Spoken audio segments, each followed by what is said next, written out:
అదేవిధంగా బైబిల్ కూడా ఒక క్రమంలో రాసుకుంటూ వచ్చారు. కాబట్టి కనీసం ఒక అధ్యాయాన్నన్నా పూర్తిగా చదవటం అనేది నేర్చుకోవాలి. కనీసం ఒక 2-3 సార్లు చదివితే మనకు అర్థమవుతుంది. ఇది నేను చెప్పాను కదా, 36 వచనాల్లో 4 విషయాలు ఉన్నాయని. మొదటి విషయం ఏంటంటే బాప్తిస్మిచ్చి యోహాన్ని ఒక ఆయన చంపేశాడు. ఇది మొదటి విషయం. రెండో విషయం ఏంటంటే యేసు ప్రభువారు 5 రొట్లు 2 చేపలు చాలామందికి పంచిపెట్టాడు. ఇది రెండో విషయం. మూడో విషయం ఏంటంటే శిష్యులు దోణెక్కి వెళ్తూ ఉన్నారు, తుఫాన్లో ఇరుక్కుపోయారు. దగ్గర 9 గంటలు తుఫాన్లో ఇరుక్కుపోయారు. ఇంకా మేము చచ్చిపోతామేమో అనుకున్నప్పుడు యేసయ్య సముద్రం మీద నడుచుకుంటూ వచ్చి వాళ్ళని రక్షించారు. ఇది మూడోది. నాలుగోది గెరాసేను అనే ప్రాంతానికి వెళ్ళి యేసయ్య చాలా స్వస్థతలు అద్భుతాలు చేయటం. ఇది 4 విషయాలు వరుస. ఈ 4 విషయాలలో మనం మూడో దాన్ని ధ్యానం చేస్తాం. ఏంటిదనంటే వీళ్ళు దోణికి వెళ్ళేప్పుడు 9 గంటల సేపు తుఫాన్లో మునిగిపోతే యేసు ప్రభువారు వెళ్ళి వాళ్ళని రక్షించడం, అది మనం చూస్తాం. కానీ ఆ ముందున్నాయే ఆ రెండు కూడా ఒకసారి కొంచెం ఊరినే చూస్తాం. అది చూస్తే ఇది మనకు బాగా అర్థమవుతుంది. నేను మూడో దాంట్లోకి వచ్చినప్పుడు మీకు చెప్తా ఉన్నప్పుడు అవును, పై 2 కనుక చూడకపోతే మనకి ఇలా అర్థం అవ్వదు, పై 2 చూడకపోతే నాకు తెలిసిండేది కాదు అని మీరే చెప్తారు చక్కగా. ఓకే, మొదటి విషయం ఒక్క వచనం చదువుతాను.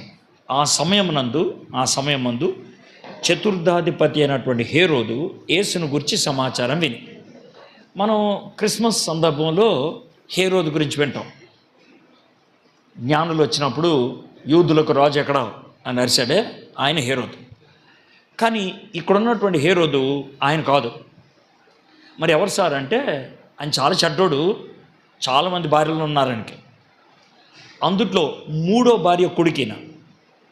ఆయన చచ్చిపోయేటప్పుడు ఏం చేశాడంటే ఆయన రాజ్యాన్ని 4 ముక్కలు చేసి ఒక్కో ముక్క ఒక్కో కొడుకిచ్చాడు. వాళ్ళ కొడుకు అనమాట ఈయన హేరోదు.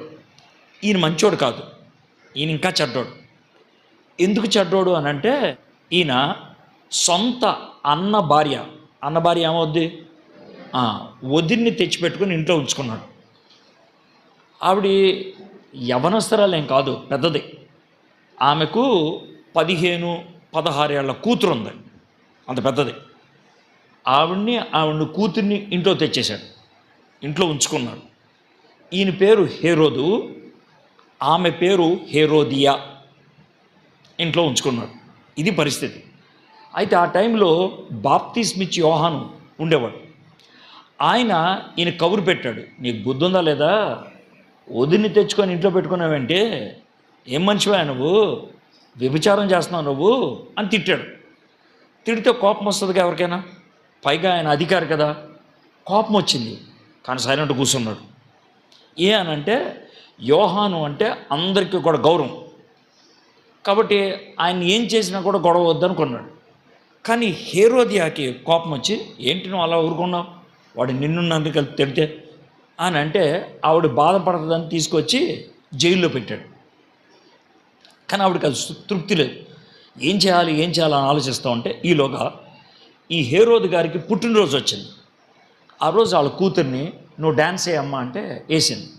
సర్వసాధారణంగా డ్యాన్స్ వేసేప్పుడు అప్పట్లో ఏం చేసేవాళ్ళు అంటే వీళ్ళు డ్యాన్స్ వేస్తూ ఉంటే పక్కన ద్రాక్షారసం పెట్టుకొని తాగుతూ ఉంటారు. కొద్దిసేపటికి బాగా మొత్తం ఎక్కిపోయింది, డ్యాన్స్ అయిపోయింది.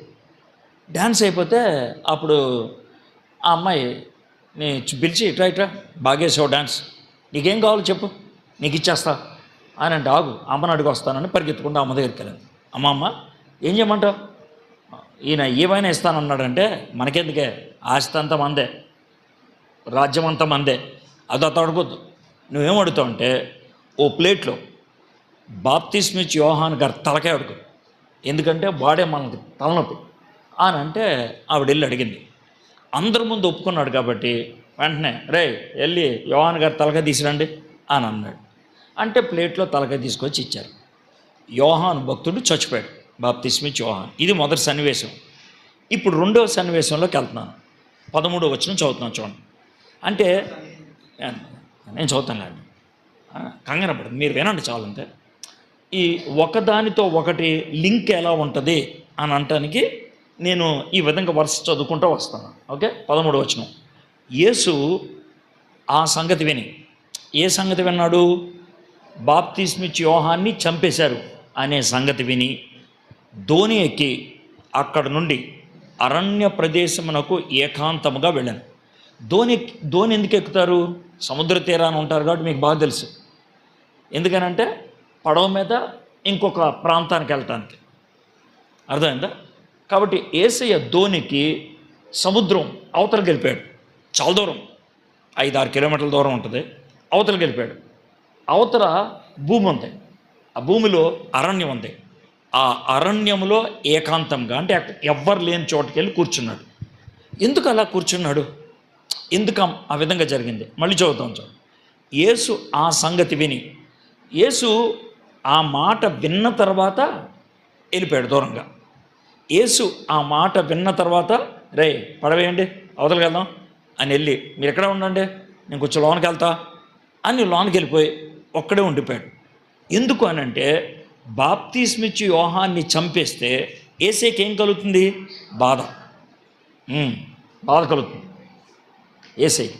యేసై దేవుడు కదా, దేవుడే, నేను కాదనట్లా. దేవుడైనంత మాత్రాన్న మనిషిని చంపేస్తే నవ్వుకుంటూ ఉంటాడైనా? ఉండలేడు కదా. రెండోది, యేసుప్రభు తెలుసు బాప్తిస్మిచ్చి యోహాన్ చచ్చిపోతే ఎక్కడికి వెళ్తాడు? దేవుని దగ్గరికి వెళ్తాడు. మంచి ప్లేసే కదా. మరి ఎందుకు బాధపడుతున్నాడు? ఎందుకు అనంటే మనిషిని ఏదైతే బాధ పెట్టుద్దో అది యేసయ్యని బాధ పెడుతుంది. ఒకవేళ యేసయ్యకి నా బాధ తెలియదు అనుకోండి, యేసయ్యకి నా బాధ తెలియదు అనుకోండి, నేను చెప్పలేను. ఇప్పుడు మీలో కొంతమంది సముద్రం మీద వేటకెళ్తారు. నాకు తెలియదు అసలు అది ఎలా ఉంటుందో, అస్సలు తెలియదు. ఒకవేళ మీరు వచ్చి మీ సముద్రం మీద వేటకెళ్తామండి, మాకు రోజు ఇన్ని కష్టాలు ఉంటాయి అంటే నాకు ఏమన్నా అర్థమవుద్దా? ఏం అర్థం కాదు. అప్పుడు మీరు నాకు చెప్పుకోగలుగుతారా? మీకు అర్థం కాలేదు సార్, మీకు అర్థం కాదులే, మీకేం చెప్తాం, మీకు తెలియదు ఈ బాధలు మా కష్టాలు మీకు తెలియదు, మాకుండే భయాలు మీకు తెలియదు అని అంటారు మీరు. యేసు ప్రభుని అలా అంటానికి వీల్లేదు. ఏ అనంటే మనం పడే ప్రతి బాధ ఆయన కూడా పడ్డాడు. ఒకవేళ మీరు అనొచ్చు, సార్ నా సొంతోళ్ళే నన్ను మోసం చేశారు సార్, ఎంత బాధో తెలుసా? యేసయ్య ఏమంటాడు తెలుసా? నన్ను కూడా మోసం చేశారు, నా సొంతోడే. ఇస్కరియోతు యోధ బయటోడా కాదుగా, నా సొంతోడేగా. నాకు తెలుసు ఆ బాధ ఎలా ఉంటుందో. ఒకవేళ యేసయ్య దగ్గరికి వెళ్ళి, యేసయ్య నేను మంచిగా ప్రార్థనకి వెళ్తున్నాను, బాగుంటున్నాను, ప్రజలు నన్ను లేనిపోయిన మాటలు అంటున్నారు, అవునా? నా విషయం కూడా అంతే. సమరయ స్త్రీతో నేను మాట్లాడుతుంటే లేనిపోయిన మాటలు అన్నారు, నాకు తెలుసు అది ఎలా ఉంటుందో. యేసయ్య నేను దూరం వెళ్ళినప్పుడు నాకు ఇష్టమైన ఆయన చచ్చిపోయాడు, నాకు ఎంత బెంగగా ఉంది తెలుసా? అవునా? అది నాకు కూడా తెలుసు. లాజర్ నాకు ఎంతో ఇష్టం, ఆయన చచ్చిపోయినప్పుడు నేను దగ్గర లేను, నాకు కూడా దుఃఖం వచ్చి ఏడ్చాను నేను, నాకు తెలుసు. కాబట్టి మనము ఎదుర్కొనేటువంటి ప్రతి శ్రమ బాధ ఆయన ఎదుర్కొన్నాడు, ప్రతి శోధన ఆయన ఎదుర్కొన్నాడు. కాబట్టి ఆయనతో చెప్పుకోవడానికి బాగుంటుంది.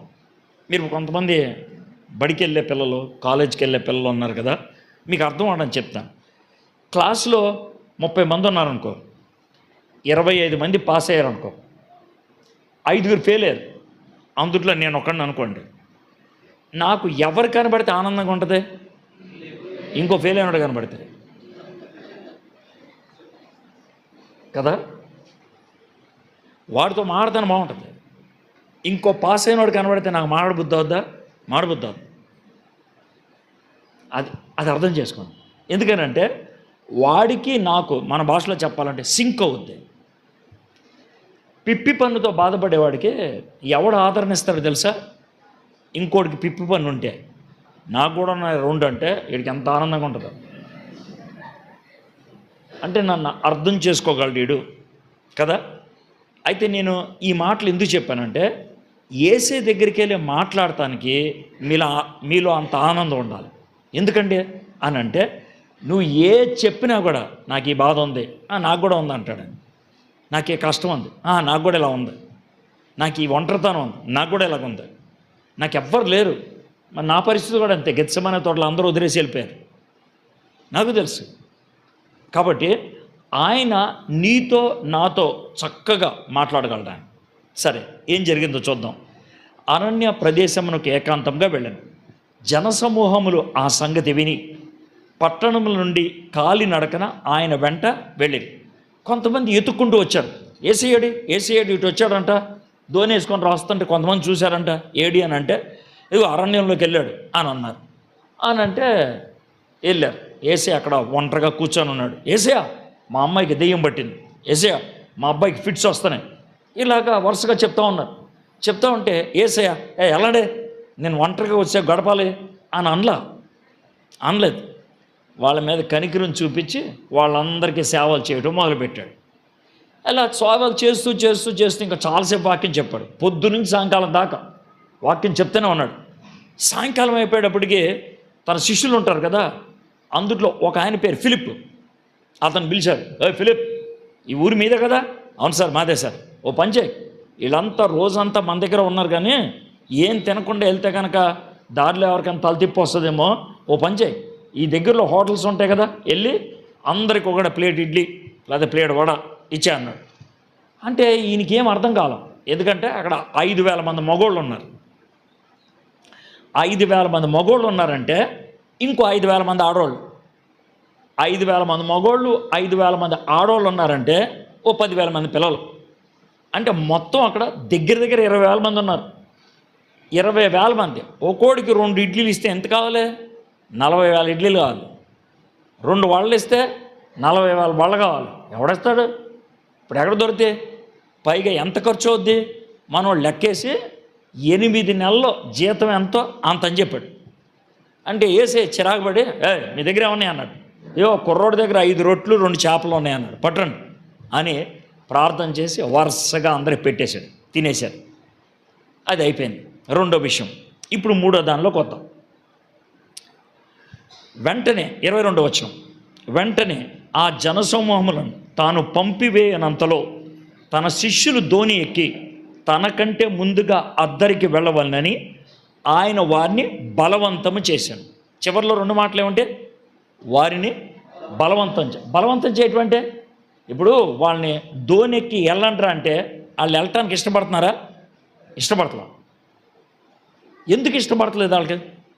అప్పుడు మనకి పై 2 సన్నివేశాలు బాగా ఉపయోగపడతాయి అన్నమాట. మొదటి సన్నివేశం ఏంటి? 14వ అధ్యాయంలో బాప్తిస్మ ఇచ్చి యోహాన్ని చంపేయడం. రెండో సన్నివేశం ఏంటి? 5 రొట్లు 2 చేపలు అనేక మందికి పంచిపెడతాం. 2 సన్నివేశాలు ఉన్నాయి కదా. మొదటి సన్నివేశం ఏది? బాప్తిస్మ ఇచ్చి యోహాన్ని చంపేశారే, ఆ సన్నివేశం శిష్యులందరిలో ఏం కలిగించింది? భయాన్ని. 5 రొట్లు 2 చేపలు అనేక మందికి పంచిపెట్టడంలో శిష్యులకి ఏం దొరికింది? వాళ్ళకి ధైర్యం. మీకు అర్థమైంది కదా? భయము, ధైర్యము 2 కలిసి ఉన్నాయి అక్కడే. ఎవరి దగ్గర దొరుకుతాయి? అయ్యే ఏసే దగ్గరే. ఇప్పుడు ఏసేని వదిలేసి వెళ్ళిపోతే భయం ఒకటి ఉండదు, ధైర్యం ఉండదు. ఏసే మన దగ్గర ఉంటే భయం వేస్తా పర్లా, ఏసే ఉన్నాడుగా.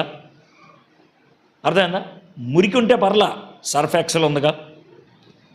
అలాగనమాట. అంటే మనకు అర్థమయ్యే భాషలో చెప్తాను. మురికైతే పర్లా, సర్ఫ్ ఎక్సెల్ ఉందిగా, అది శుభ్రం చేస్తుందిలే. అదేవిధంగా భయం వేస్తే పర్లా, ధైర్యం ఇచ్చే ఏసే ఉన్నాడుగా. చంపేవాళ్ళు వస్తే పర్లా, దేవుడు మనకు కాపాడేవాడు ఉన్నాడుగా. కాబట్టి ఏసయ్య నిన్ను వదిలి వెళ్ళాం. ఒకవేళ మీరు తిన్నగా 22వ వచనం చదివారనుకోండి, ఎందుకు బలవంతం చేశారో మీకు అర్థమైండేదా? లేదు. బలవంతం ఎందుకు చేయాల్సి వచ్చిందంటే పై 2 సన్నివేశాలు. అందుకనే బైబిల్ ఎప్పుడు కూడా వరుస క్రమంలో చదువుకోవాలి. అధ్యాయాలుగా అందుకు విభజించారు. మనం అధ్యాయం అంతా చదివితే మనకి విషయం అర్థమవుద్దని. కాబట్టి ఎప్పుడు చదువుకున్నా కొంచెం టైం పట్టినా పర్లేదు. అధ్యాయం మొత్తం 1, 2, 3 సార్లు చదివితే అప్పుడు మనకి విషయం అవుద్ది. సరే, ఇప్పుడు చూద్దాం. వెంటనే జనసమూహములను తాను పంపివేయనంతలో తన శిష్యులు ధోని ఎక్కి తనకంటే ముందుగా అద్దరికి వెళ్ళవాలని ఆయన వారిని బలవంతం చేశాను. తనకంటే ముందుగా అంటే ఏసీ కూడా వెళ్ళటానికి రెడీయేనా? రెడీయే.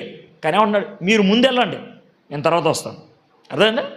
నేను వస్తా, కానీ మీరు ముందు వెళ్ళండి, నేను కూడా వస్తాను. అంటే శిష్యులు ఏమని ఉంటారు? మేము ఇక్కడే ఉంటాంలే, కలిసి వెళ్దాం. ఏ అంటే వద్దులే, కలిసి వెళ్దాంలే, ఇలాగ నసుకుంటూ ఉంటారు. కాదయ్యా వెళ్ళండి మీరు అని అంటే, వద్దులే ప్రభా మేము ఉంటాం.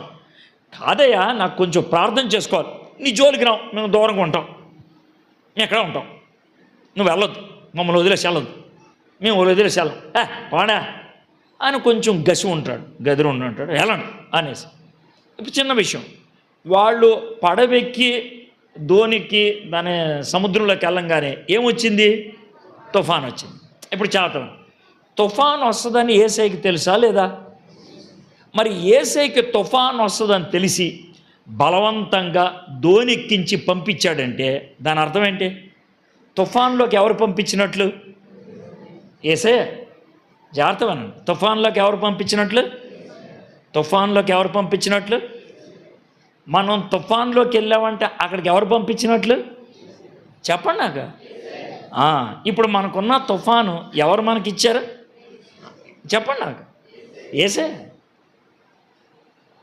మనకొచ్చేటువంటి తుఫాన్లు యేసయ్యకి తెలియకుండా రావు, ఏదైనా సరే. ఎందుకు సార్ అంటే ఆయన దేవుడుగా, ఆయన దేవుడు కదా. ఆయన దేవుడు కాబట్టి అయ్యో నీకు ఇది వచ్చిందా అని అండ ఆయన అండ. అసలు అవునా కరోనా వచ్చిందా, ఎలా వచ్చిందబ్బా అని అండ ఆయన. నాకు తెలుసు కరోనా వస్తుందని, కరోనా పంపించేది నేనే, నరేంద్ర మోడీని ముఖ్యమంత్రి ప్రధానమంత్రి చేసింది నేనే,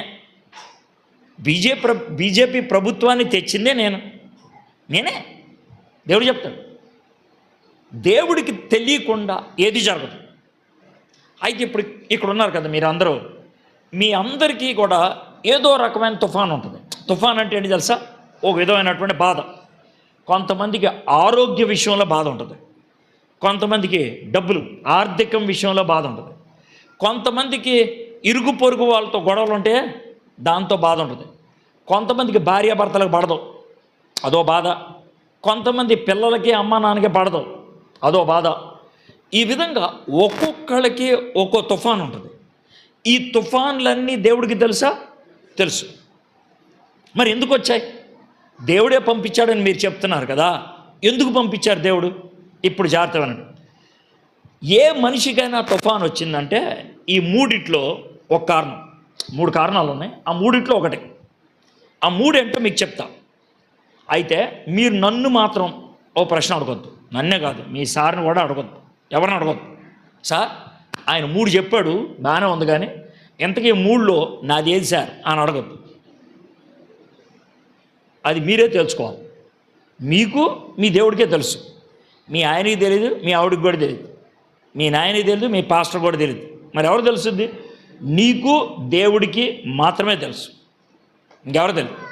కాబట్టి నువ్వు దేవుడి దగ్గరికి వెళ్ళి అడిగితే నీకు సమస్య రావడానికి ఇది కారణం అని చెప్తాడు. కాబట్టి నేనేం చేస్తానంటే 3 కారణాలు చెప్తాను. ఆ సమస్య వచ్చినప్పుడు లేకపోతే ఆ తుఫాన్ వచ్చినప్పుడు పరిష్కారం ఏంటో కూడా చెప్తాం. అంటే దాంట్లోంచి ఏ విధంగా బయట రావాలి, ఏం చేస్తే బయటకు వస్తాం, లేకపోతే ఏం చేస్తే మనకు సహాయం దొరుకుద్ది, అది మీకు చెప్తాను. 3. మొట్టమొదటిది చాలా సులభం, అందరూ కూడా సులభంగా అర్థం చేసుకుంటారు. ఏంటంటే నేను తప్పు చేస్తే నాకు శ్రమ వస్తుంది, నేను తప్పు చేస్తే నాకు శ్రమ వస్తుంది. ఈ శ్రమను ఎవరు కలిగించారు? దేవుడే. ఎందుకు కలిగించాడు శ్రమని?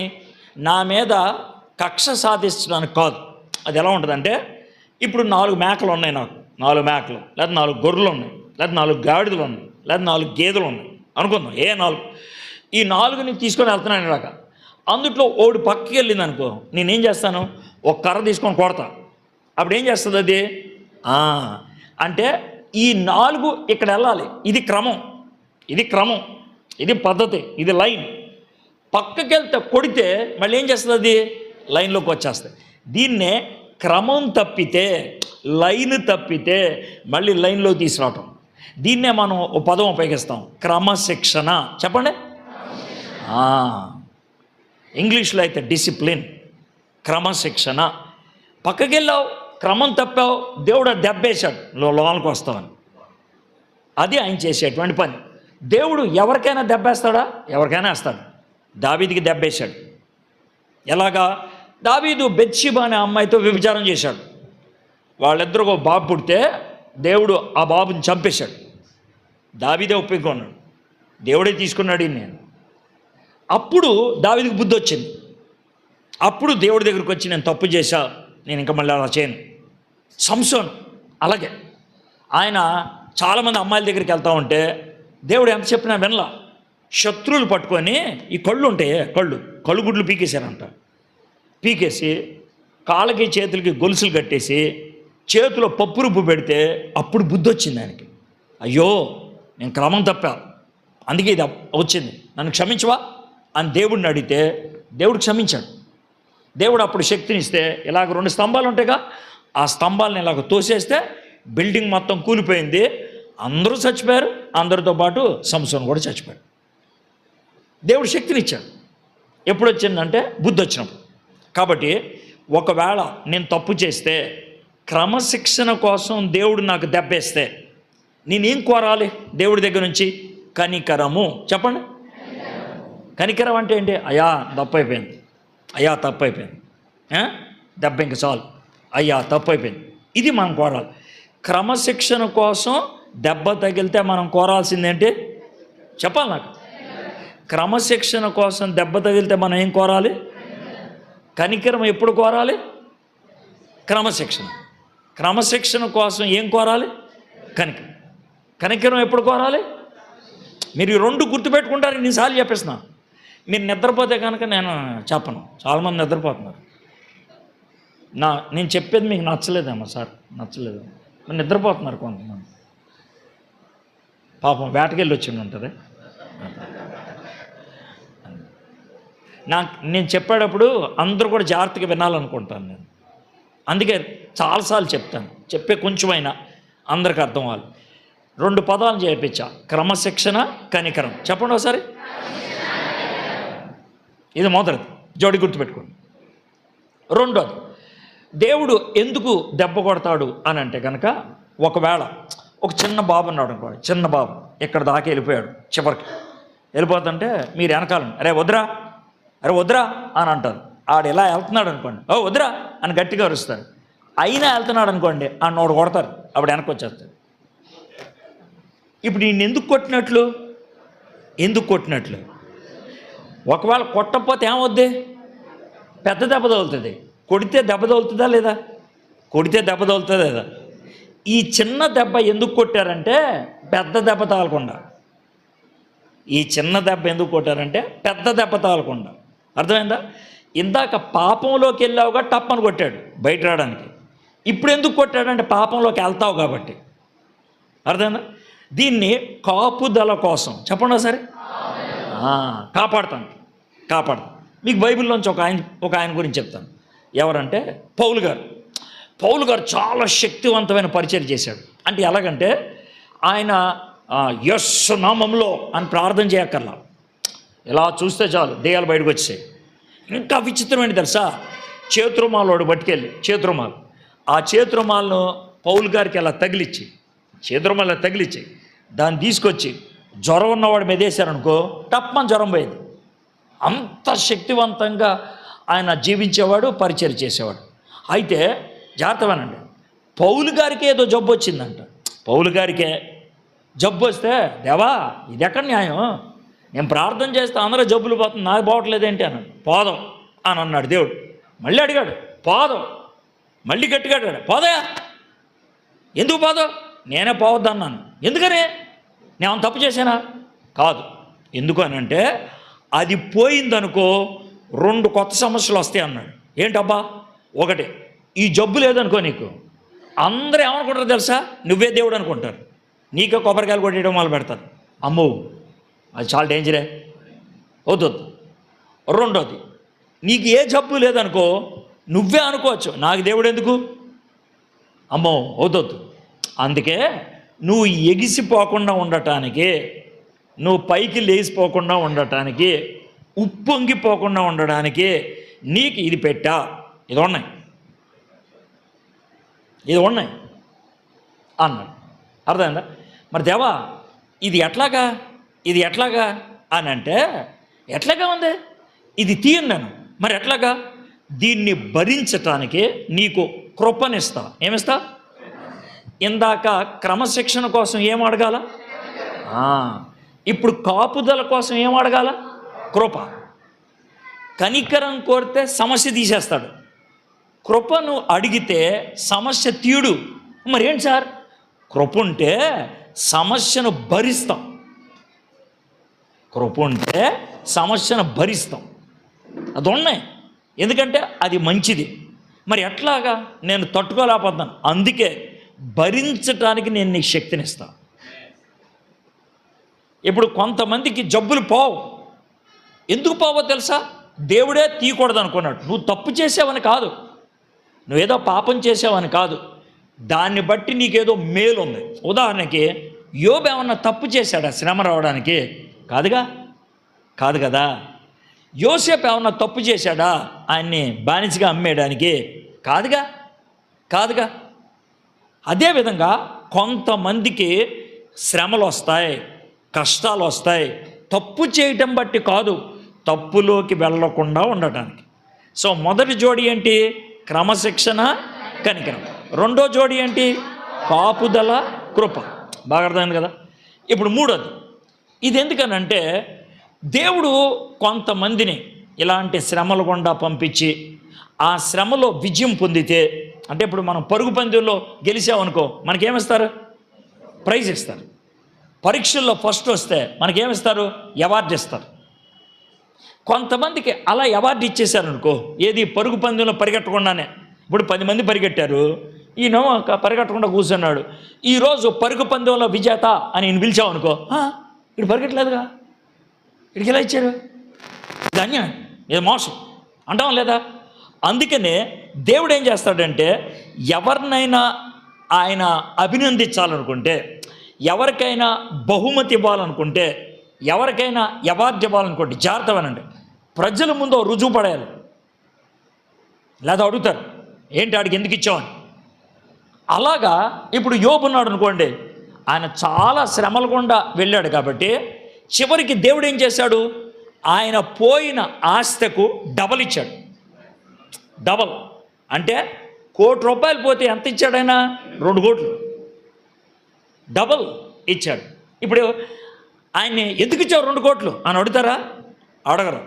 ఇప్పుడు అబ్రహాం ఉన్నాడు అనుకో, అయ్యా నీకు ఒక్కడే కొడుకున్నాడు కదా, ఉన్నాడు, వాడిని నువ్వు తీసుకొని వచ్చి నన్ను ఆరాధించాలంటే బాగా కుతూహలంగా వెళ్ళిపోయిన తర్వాత నువ్వు ఆరాధించేప్పుడు బలి ఇవ్వాలి కదా, అవును, నీ కొడుకునే నాకు బలి అంటే అని అన్నాడు. మరి జై.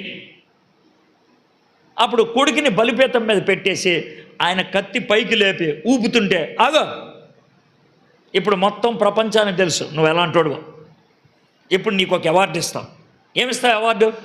ప్రపంచంలో ఎవ్వరికి ఇవ్వని అవార్డు ఇస్తాం. నీకు ఒక్కడికే అవార్డు, నీకు ఒక్కడికే. ఏంటి అవార్డు అంటే విశ్వాసులకు తండ్రి. ఆ అవార్డు ఇచ్చాడు. కాబట్టి మొదటిదేమో క్రమశిక్షణ కోసం, అప్పుడేం కోరాలి మనం? కనికరం. రెండోదేమో కాపుదల, అప్పుడేం కోరాలి మనం? మూడోదేమో కిరీటం కోసం. చెప్పండి నాకు. మరి కిరీటం కోసం దేవుడు నా జీవితంలో శ్రమను తెస్తే నేనేం కోరుకోవాలి? దేవుణ్ణి కోరుకోవాల్సింది ఏంటి తెలుసా? దేవా, ఇది చాలా ఎక్కువ ఉంది, నువ్వు నాతో ఉండు. దృష్టి చెప్పండి ఒకసారి. కను దృష్టి అంటే నువ్వు నాతో ఉండు, నువ్వు నన్ను చూస్తూ ఉండు. నువ్వు నన్ను చూస్తూ ఉంటే నేను భరించేయగలుగుతాను. నువ్వు నన్ను చూస్తూ ఉంటే నేను భరించేయగలుగుతాను. ఇక మన దేశంలో కాదు కానీ అమెరికాలో చేస్తారు. ఎలా అంటే నిండు చూలాలు ప్రసవానికి తీసుకెళ్తారు కదా రూమ్లోకి. అమెరికాలో అమ్మాయిని ప్రసవ గదిలోకి ఒక్కళ్ళనే పంపించరు. మరి ఎవరిని పంపిస్తారు? అమ్మను పంపిరు, అమ్మమ్మని అసలు పంపిరు. మరి ఎవరిని పంపిస్తారు? ఒక్కడనే. ఎవరినో తెలుసా? భర్తని. భర్త కూడా ఆమెతో పాటు వెళ్ళాలి. వాళ్ళిద్దరూ పక్క పక్కన ఉన్నప్పుడు మాట్లాడుకుంటున్నప్పుడు అప్పుడు డెలివరీ చేస్తారు. ఎందుకనంటే వాళ్ళ నమ్మకం అంటే వీళ్ళిద్దరూ భార్యాభర్తలు, వీళ్ళిద్దరూ మాట్లాడుకుంటుంటే వీళ్ళకు ఒక ధైర్యం ఉంటుంది. ప్రసవం సమయంలో నా భార్య చచ్చిపోద్దేమో, ఈ సమయంలో నా భర్తకు దూరమై నేను చచ్చిపోతానేమో, ఆ భయం పోతే వాళ్ళు ధైర్యంగా ఉండగలుగుతారు. కాబట్టి కనుదృష్టి ఉంటే కనుక మనం జాగ్రత్తగా ఉంటాం. షడ్రక్ మెషక్ అబేద్నెగోలో అగ్నిలో ఉన్నప్పుడు ఎవరున్నారు వాళ్ళ దగ్గర? దేవుడు. కాబట్టి 3 కారణాలు బాగా అర్థమైందిగా. ఒకటేంటి క్రమశిక్షణ కోసం, రెండోది ఏంటి కాపుదల కోసం, మూడోది ఏంటి కిరీటం కోసం. క్రమశిక్షణ కోసం అయితే ఏం కోరాలి? కనికరం. కాపుదల కోసం అయితే ఏం కోరాలి? కృప. కిరీటం కోసం అయితే ఏం కోరాలి?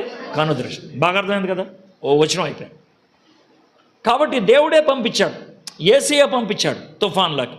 పంపించేసి ఆయన ఏం చేశాడు? 23 వచనం, ఆయన ఆ జన సమూహములను పంపివేసి, నేను నెమ్మది చదువుతా, నేను కావాలని నెమ్మది చదువుతా, నాకు మీకంటే స్పీడ్గా చదవటం వచ్చు, కానీ నేను కావాలనే నెమ్మది చదువుతున్నాను. ఎందుకంటే మనం ఇప్పుడు ఏమో పరుగు పందెంలో లేవు, ఎవడు మొంత చదివారు ఆడికి ప్రైజ్ అనేది ఏమి లేదు, మనకు అందరికీ అర్థం అవ్వాలి. అందుకనే చాలా నెమ్మది చదువుతాను నేను. అర్థమైందా?